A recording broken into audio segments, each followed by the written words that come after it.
Okay, well, hi everyone, this is Jibril from Mali, West Africa. In today's video, I'm gonna let you know, is these things happen to you while you are speaking with other people? Your mind goes blank, you don't know how to say, you don't have an idea what to say, how to express your idea. Your mind goes blank. Be creative.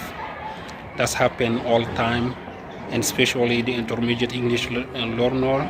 While you are speaking with other people, you forgot a lot of vocabularies, you don't know how to say, and you stop in the conversation.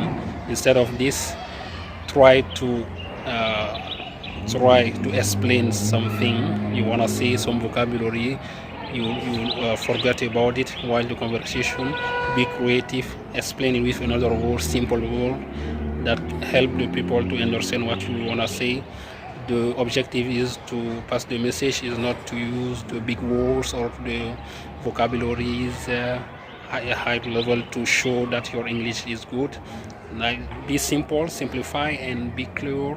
Clarify your idea, simplify them, use the vocabularies, explain your message, explain your idea, and you're gonna see how your English is gonna improve.